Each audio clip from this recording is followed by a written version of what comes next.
علم حاصل کرنے کے سلسلے میں جو تمہیدی بات ہے، شیخ صالح آل شیخ کبار علماء میں سے ہیں، مملکہ سعودی عرب کے اندر علماء اہل سنت میں ایک چراغ ہیں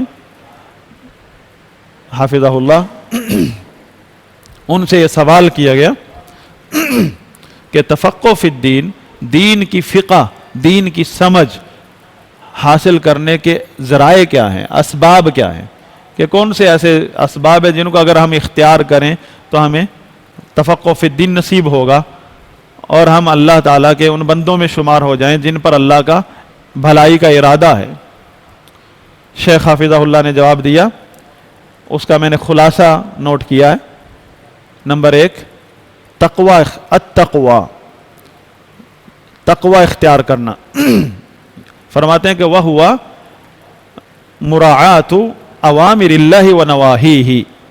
تقوی کیا ہے؟ کہ اللہ تعالیٰ کے حکموں اور اللہ تعالیٰ نے جو منع کیا ہے، نواہی کہا جاتا ہے، اوامر کہا جاتا ہے وہ احکامات جن میں اللہ تعالیٰ نے حکم نازل فرمایا، چاہے وہ فرض درجے کا ہے یا نفل درجے کا ہے۔ نواہی وہ احکامات اللہ تعالیٰ کے جس میں اللہ نے منع کر دیا، چاہے حرام درجے کا ہے یا مکروہ درجے کا۔ ان دونوں پہلوؤں کا ہر وقت دھیان رکھنا یہ تقویٰ ہے، اور یہ چیز اپنے اندر پیدا کر لو۔ تفقہ فی الدین کی پہلی بنیادی سبب اور ذریعہ ہے، اس سے دین کی سمجھ پیدا ہونا شروع ہوتی ہے۔ جب آپ کے اندر یہ فکر پیدا ہو گئی کہ اللہ کا حکم کیا ہے اور وہ کون سی چیز ہے جس سے اللہ نے مجھے منع کیا، میرے لیے حرام کیا ہے اور میرے لیے فرض کیا ہے، تو فوراً آپ کے اندر ایک علم حاصل کرنے کی صلاحیت پیدا ہو جائے گی۔ جبکہ آپ نے نوٹ کیا ہوگا، اپنا محاسبہ کر کے دیکھیں، جب سے ہم نے ہوش سنبھالا ہے آج تک کتنے ہم نے علماء کے درس سنے ہیں، کتنی ایسی تحریریں ہیں جو علمی تحریریں ہماری نظر سے گزری ہیں، لیکن ایک بھی یاد نہیں ہے۔ کیونکہ یہ چیزیں فائدہ جب دیتی ہیں جب ہمارے اندر تقویٰ پیدا ہو جائے۔ تو یہ ساری چیزیں پھر جب بندے کے اندر یہ چیز پیدا ہو جاتی ہے نا، اللہ کے حکموں کی فکر کرنا اور حرام کاموں سے بچنے کی فکر، تو فوراً بس کان میں پڑی وہ بھی یاد ہو جاتی، جو نظر سے گزری وہ بھی فوراً یاد ہو جاتی، اور جو کبھی پہلے سنی تھی وہ بھی تازہ ہو جاتی، یاد آ جاتی، اور ایسا حافظہ تیز ہو جاتا ہے آدمی کا، اسے نوٹ کرنے کی کتابیں یاد رٹے کرنے کی ضرورت نہیں ہوتی، بہت سارا علم اس کے سینے میں محفوظ ہو جاتا ہے۔ آپ جو ہی اس کے سامنے مسئلہ کوئی درپیش آئے گا، فوراً اس کے سامنے وہ علم بھی یاد آ جائے گا کہ یہ حرام ہے، یہ حلال ہے، یہ جائز ہے، یہ ناجائز ہے۔ اس کے پاس عام لوگوں سے زیادہ علم ہوگا، اور آپ کے پاس بھی ہوتا ہے۔ اس کا سبب یہی ہے کہ جتنا آپ کے اندر تقویٰ ہے اس کی وجہ سے آپ کے اندر دین کا علم موجود ہے۔ تو یہیں سے آپ اندازہ لگا لیجئے کہ اگر ہم مزید اپنے اندر تقویٰ پیدا کر لیں تو علم کا راستہ آسان ہو جائے گا۔ دوسری بات، پہلی بات تھی تقویٰ اختیار کر لیں، دین کا علم حاصل کرنے کے اسباب۔ دوسری چیز یہ ہے قرآن اور حدیث، یہ وہ علم ہے جو آسمان سے اترا ہے۔ جتنی اللہ آپ کو توفیق دے، قرآن کی آیات، سورتیں، انہیں یاد کریں۔ ضروری نہیں کہ آپ نے پوری سورہ بقرہ یاد کرنی ہے، سورہ بقرہ میں سے جو آیتیں آپ کے سامنے آئی کسی مسئلے کی وجہ سے، جو آپ کو پہلے سمجھ آ گئی، تو ان کو یاد کر لیں، نوٹ رکھیں کہ مجھے سورہ بقرہ کی فلاں سپارے میں فلاں نمبر آیت یاد ہے، اور اسے دہرائیں۔ وہ علم ہے ایک، لیکن ہمارے ذہن میں کیا ہوتا ہے، میں تو حافظ نہیں ہوں، اور جو آیتیں کثرت سے مطالعے کی وجہ سے یاد ہو جاتی ہیں انہیں ہم اپنے علم میں شمار نہیں کرتے۔ حالانکہ بہت بڑی نعمت ہے کہ ہمیں اللہ تعالیٰ نے کوئی ایک آیت یاد کروا دی، ہم نے ایک آیت یاد کر لی، بہت بڑی نعمت ہے۔ ضروری نہیں کہ آپ نے پوری ترتیب سے سپارہ ہی یاد کرنا تھا، اگر یاد کر لے تو بہت بڑی نعمت ہے۔ لیکن جو آیت آپ کو یاد ہو گئی ہے یا جو آیت آپ کو سمجھ آ گئی ہے، اسے یاد کرنے میں حرج نہیں بلکہ وہ آپ کا فائدہ ہے، اسے نوٹ کر لیں، اپنے علم میں اضافہ کر لیں، یاد کریں، اس کو دہرائیں، پھر اس کے بعد اس کی تفسیر پڑھیں اور لوگوں سے، اہل علم سے سیکھیں، مزید جو سوال آپ کے اندر پیدا ہو اس سوال کریں، سوال علم کا دروازہ ہے، سوال آپ کو فائدہ دے گا جو آپ علم حاصل کرتے وقت پیدا ہوتا ہے مزید سمجھنے کے لیے۔ جو مناظرے کے لیے سوال پیدا ہوتا ہے وہ کبھی بھی آپ کو فائدہ نہیں دے گا، اور اس سے بچیں۔ لہذا قرآن اور حدیث اور احادیث بھی بہت ساری آپ کے سامنے آتی ہیں، آپ کے دل کو لگتی ہے، ایک حدیث آپ نے پڑھ لی، سن لی تو یاد کر لیں، اور یا موقع ملتا ہے، جس طرح ہم ابھی 40 حدیثوں کی کتاب شروع کر رہے ہیں، موقع مل گیا آپ کو، ہفتے میں ایک دن ہے، جو ایک حدیث ہم پڑھیں، 2 پڑھیں، وہ یاد کر لیں، جو رسول اللہ صلی اللہ علیہ وسلم کے الفاظ ہیں وہ یاد کر لیں۔ مقصد یہ کہ یہ جواب چل رہا ہے اس سوال کا کہ ہم تفقہ فی الدین کے وہ اسباب، وہ ذرائع ہمیں بتائے جائے جس کی وجہ سے ہم آسانی سے علم حاصل کر سکیں۔ تو اس میں دوسرا ذریعہ یہ ہے کہ اپنی استطاعت کے مطابق قرآن اور حدیث یاد کریں، اس کی عبارتیں یاد کریں، الفاظ یاد کریں۔ وجہ کیا ہے؟ جس قدر آپ کے سینے میں اللہ تعالیٰ کا فرمان اور رسول اللہ صلی اللہ علیہ وسلم کا فرمان اور عربی کے الفاظ یاد کریں، اور اس کا فہم جو ہے اپنے دماغ میں رکھیں۔ اردو کے الفاظ کو حدیث نہ سمجھیں، وہ فہم جو آپ نے علماء سے حاصل کیا ہے وہ آپ کا علم ہے، اور عربی کے الفاظ وہ حدیث ہیں، جو عربی کے الفاظ ہیں وہ حدیث ہیں اور وہ قرآن ہے۔ جو آپ ترجمے کے رٹے لگاتے ہیں یہ کوئی علم نہیں ہے، یہ تو ایک ذریعہ ہے سمجھنے کا، اس کو رٹے لگانے سے کوئی فائدہ نہیں۔ آپ عربی کی عبارت یاد کریں اور ترجمہ چاہے دیکھ لیں، وہ کسی اہل سنت عالم کا، جیسے اردو میں ترجمہ جو مستند ترجمہ ہے، سب سے بہترین ترجمہ اور مستند، وہ ہے محمد جوناگڑھی رحمہ اللہ کا، اس کو سامنے رکھیں۔ پھر مزید اس کا فہم جو ہے، وہ جو دماغ میں آپ نے سینے میں بٹھانا ہے، وہ آپ کا علم ہے، اور وہ الفاظ عربی کے جو قرآن کے ہیں، حدیث کے، وہ یاد کریں۔ وہ جس قدر آپ کے سینے میں قرآن اور حدیث کے عربی الفاظ ہوں گے، اسی قدر آپ کا جو فہم ہے، جو دماغ میں، دماغ میں ہے، جو ایک فقاہت ہے، اس میں وسعت آئے گی۔ وہ علم ہے، وہ علم نافع ہے، وہ عبارتوں کے رٹے یہ علم نافع نہیں ہے۔ وہ فہم جو آپ سینے، جو ایک اللہ کے کلام سے، نبی کے کلام علیہ الصلوۃ والسلام کے کلام کا جو فہم آپ سینے میں بٹھاتے ہیں، پھر اس فہم کو پاکیزہ رکھنے کے لیے آپ جو ہے وہ فلٹر لگانا پڑے گا کہ کبھی بھی ایسی کہ کسی اہل بدعت کی کتاب کو ہاتھ نہیں لگائیں گے، ورنہ آپ کے علم میں جو ہے نا شفافیت ختم ہو جائے گی، آپ کو وہ علم نافع نہیں رہے گا۔ تو یہ دوسری چیز تھی کہ عبارتوں کو یاد کریں۔ تیسری چیز یہ ہے کہ علم، جو میں نے شروع میں بھی یہیں سے آغاز کیا تھا، کہ علم جو ہے تفقہ فی الدین جب ہی پیدا ہو سکتا ہے جب آپ سلف صالحین کے طریقے پر علم حاصل کریں گے۔ علم حاصل کرنے کا ایک طریقہ جو سلف صالحین نے، صحابہ، تابعین، تبع تابعین، جو ہمارے ائمہ اہل سنت گزرے ہیں، فقہاء کرام، جس طریقے سے انہوں نے علم حاصل کیا ہے اس طریقے کو سامنے رکھیں۔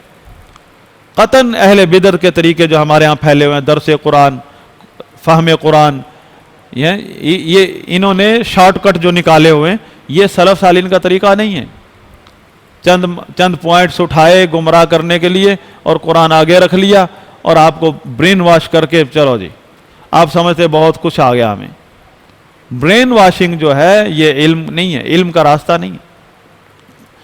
تفقہ فی الدین، تعلم، سیکھنا ایک ایک لفظ کو، اور پھر یہ چیز سامنے رکھنا کہ نبی صلی اللہ علیہ وسلم صحابہ کیا سمجھتے تھے اس مسئلے میں، اس تک پہنچنا کہ ان کی سوچ کیا تھی، کیونکہ آپ نے پہلے سے یہ ذہن میں بٹھا لیا کہ میں نے جو بھی دین کا علم حاصل کرنا ہے اس میں ہمیشہ معیار میرے لیے رسول اللہ صلی اللہ علیہ وسلم اور صحابہ کرام۔ اللہ تعالیٰ نے اکیلا، نبی صلی اللہ علیہ وسلم نے اکیلا قرآن حدیث نہیں کہا، بلکہ قرآن میں اس بات کی تعلیم ہے، قرآن و حدیث اور صحابہ کرام ساتھ ہیں، اور یہی 72 فرقوں کی بیماری یہی ہے، سارے قرآن و حدیث کی دلائل دیتے ہیں، ان کی گمراہی پکڑی کہاں جاتی ہے؟ جب صحابہ کو بیچ میں لاتے ہیں تو فوراً دودھ کا دودھ اور پانی کا پانی ہو جاتا ہے۔ اگر آپ یہ چیز صحابہ کو بیچ میں سے نکال دیں اور کہ قرآن و حدیث سے ثابت کر دو، جی قرآن و حدیث سے تو ہر آدمی اپنی گمراہی کو پیش کرنے کے لیے تلا ہوا ہے۔ تو صحابہ کرام کو نبی صلی اللہ علیہ وسلم نے تشبیہ دی ہے آسمان کے ستاروں سے، آسمان کے ستاروں سے تشبیہ دی ہے۔ فرمایا کہ جس دن آسمان پر ستارے نظر نہیں آئیں گے، اس دن اس کا مطلب کیا ہوگا؟ کہ اس دن آسمان پر قیامت آ گئی ہے۔ جس دن صحابہ دنیا سے ختم ہو جائیں گے، میری امت پہ فتنوں کے پہاڑ ٹوٹ پڑیں گے، اور جس مسلک میں، جس کلاس میں یا مسلک میں صحابہ کو سائیڈ پر کر دیا جائے، اس مسلک میں گمراہی کے علاوہ کچھ بھی نہیں ہے، چاہے وہ صرف قرآن کے لفظ سے لفظ با لفظ دلیل دے رہے ہیں۔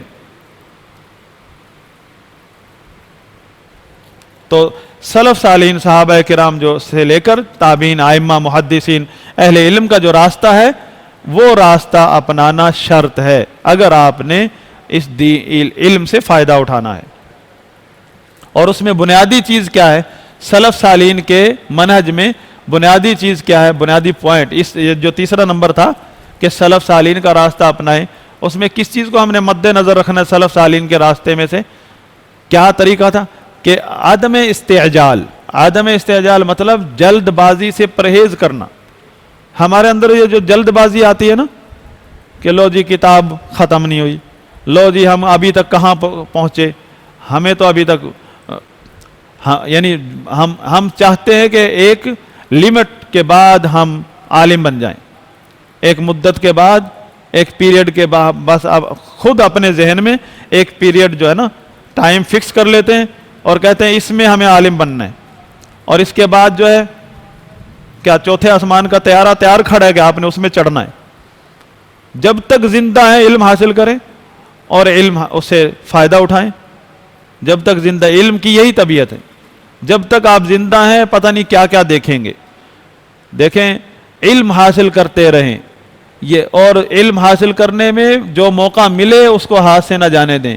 آج علم حاصل کر لیں، کل پتہ نہیں آپ کو کہاں یہ علم فائدہ دے، کہاں یہ کام آئے۔ یہ علم ایک دم نہیں آتا، وقت کے ساتھ ساتھ آتا ہے۔ علم کی یہ باتیں، یہ دین کا فہم، یہ آپ کو پتہ نہیں زندگی کے کس حصے میں کام آئے، اور اگر علم حاصل نہ کیا آپ کو اندازہ بھی نہیں ہوگا کہ دنیا میں اس بیماری کی، اس پریشانی کا علاج بھی موجود ہے کہ نہیں، جو آپ اپنے زندگی میں کبھی دیکھیں گے۔ اللہ نہ کرے، اللہ نہ کسی کو آزمائش میں ڈالے۔ تو عدم استعجال، جلد بازی سے پرہیز کرنا، یہ شرط ہے۔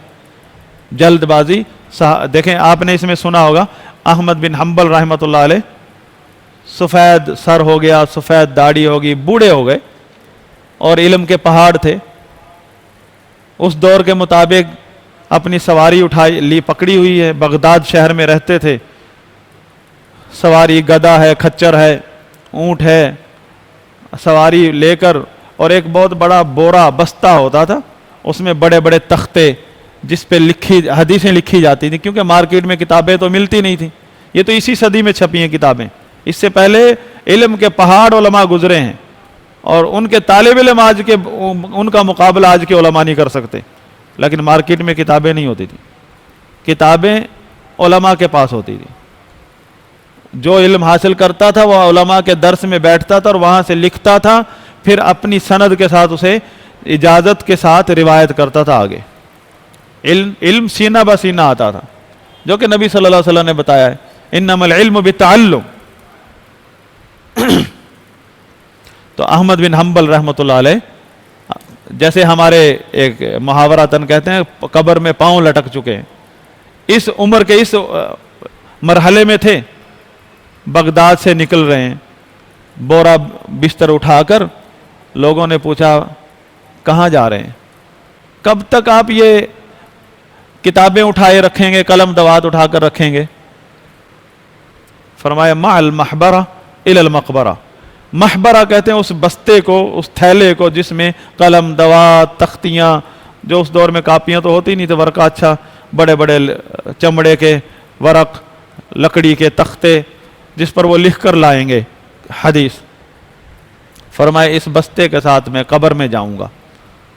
یہ ہے سلف صالحین کا، اہل علم کا عزم کہ قبر کے آخری رات، آخری جو دنیا کا آخری دن ہے اس دن تک. امام طبری غالباً رحمہ اللہ، ان کے بارے میں آتا ہے کہ وہ بستر پہ تھے اور ان کے جو جاننے والے علماء تھے وہاں موجود تھے اور سب کو ان کی موت کے آثار نظر آ رہے تھے. اتنے میں ایک عالم ان کے جاننے والا وہاں پہنچا جو وراثت کے مسائل خوب جانتا تھا. امام رحمہ اللہ کے پاس، جو ابھی تھوڑی دیر بعد فوت ہونے والے ہیں، ان کے پاس ایک کاغذ تھا اور قلم تھی ساتھ رکھی ہوتی تھی. فوراً ان سے ایک مسئلہ پوچھنے لگے وراثت کا. جب انہوں نے بتانا شروع کیا تو لکھنا شروع کر دیا. تو دوسرے علماء جو کھڑے تھے تعجب کیا کہ یا فلان، یہ آپ لکھ لیں گے، لکھ بھی لیں تو اس کا فائدہ کیا ہوگا؟ آپ اس آخری گھڑی میں لکھ رہے ہیں اور پوچھ رہے ہیں مسئلہ، وقت اس میں لگا رہے ہیں. کہنے لگے میں اس مسئلے کا علم کے بغیر مر جاؤں، اس سے زیادہ مجھے یہ محبوب ہے کہ میرے پاس یہ علم ہو، اور لکھ کر جاؤں گا تو یہ ورقہ میرے بعد موجود ہوگا، کوئی نہ کوئی تو اس کو نقل کرے گا آگے. اس حد تک عزم تھا علم حاصل کرنے کا، آخری گھڑی تک علم کا دامن نہیں چھوڑنا اگر علم سے فائدہ ہو، علم حاصل کرنا ہے. اور دوسری چوتھی بات یہ ہے کہ جو علم اللہ تعالیٰ نصیب کر دے اس پر عمل، اپنی استطاعت کے مطابق عمل پہلی فرصت میں کیا جائے. جو پچھلی بات ہو رہی تھی نا عدم استعجال، اس میں ایک اور بات امام زہری رحمۃ اللہ علیہ کا قول ہے کہ من رام العلم جملۃ ذهب عنہ جملہ، کہ جو شخص ایک دم عالم بننا چاہتا ہے، ایک دم سارا علم حاصل کرنا چاہتا ہے، بخاری آ جائے، میں نے اپنی مرضی سے، ہمارے پاس بہت سے لوگ پڑھنے آتے ہیں، کچھ لوگ فارورڈ ہوتے ہیں، اپنی مرضی سے وہ چاہتے ہیں کہ یہ بھی پڑھا دو، بس یہ تو مجھے آتا ہے، اگلی بات سناؤ، اگلا مسئلہ سمجھاؤ، جو میں کہہ رہا ہوں وہ سمجھاؤ. امام زہری رحمہ اللہ فرماتے ہیں ایسے لوگوں کو ذرا بھی علم نصیب نہیں ہوتا ہے، ایک ذرہ بھی نصیب نہیں ہوتا ہے، جو پورے علم کو سمیٹنے کے چکر میں پڑے ہوئے ہیں. انما یطلب العلم علی مر الایام واللیالی، دن رات گزرتے جائیں گے، وقت کے گزرنے کے ساتھ ساتھ علم آتا ہے. ایک دم ایک رات میں، 6 مہینے میں، 10 سال میں، 20 سال میں جو آپ اس میں علم نہیں آتا. 10 سال میں بھی علم نہیں آتا ہے، 20 سال میں بھی نہیں. بس وقت گزرتا جائے گا، آپ لگے رہیں تو اس کے ساتھ ساتھ جو اللہ نے آپ کے مقدر میں لکھا وہ آئے گا آپ کو علم. بس اس کے لیے جو اسباب ہیں وہ اپنے اندر پیدا کر لیں. تقوی ہے، حفظ کرنا، چیزوں کو یاد کرنا، یہ پیدا کر لیں. چوتھی چیز کہ جو علم اللہ نصیب کرے اس پر عمل کرنے کی کوشش کریں، کیونکہ اللہ تعالیٰ نے بنی اسرائیل کے بارے میں بھی یہ فرمایا تھا وَلَوْ أَنَّهُمْ فَعَلُوا مَا يُوعَظُونَ بِهِ لَكَانَ خَيْرًا لَهُمْ وَأَشَدَّ تَثْبِيتًا. اگر یہ لوگ جس بات کی سے انہیں نصیحت کی جا رہی ہے، جو نبی ان کو باتیں جو تعلیم دے رہا ہے، اگر یہ لوگ اس پر عمل کر لیتے تو یہ ان کے لیے بہتر ہوتا اور اللہ تعالیٰ اشد تثبیت، یہ علم ان کے سینوں میں پختہ ہو جاتا، ان کے لیے آسانی ہو جاتی، کوئی چیز بھی نہ بھولتے علم کی.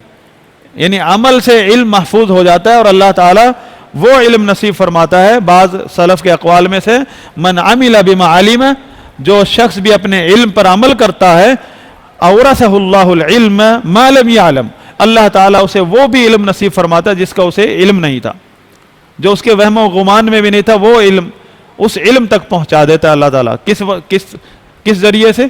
عمل کے واسطے سے. عمل سے تھوڑا سا علم مل جائے اسے غنیمت سمجھے، عمل کی طرف لپکے، مناظروں کی طرف نہیں، عمل کی طرف. اور لوگوں کو باور نہ کرائیں کہ مجھے بہت علم آ گیا، ہر بندے کو چھیڑنا، ہر بندے کے ساتھ مناظرہ کرنا، اس سے پرہیز کریں۔ آخری چیز دعا۔ دعا سب سے بڑا وسیلہ اور سبب ہے دعا، کیونکہ دعا جب آپ کرتے ہیں کس سے بات کر رہے ہیں؟ جس کے پاس ہر چیز کے خزانے ہیں، اس سے ڈائریکٹ بات کر رہے ہیں آپ۔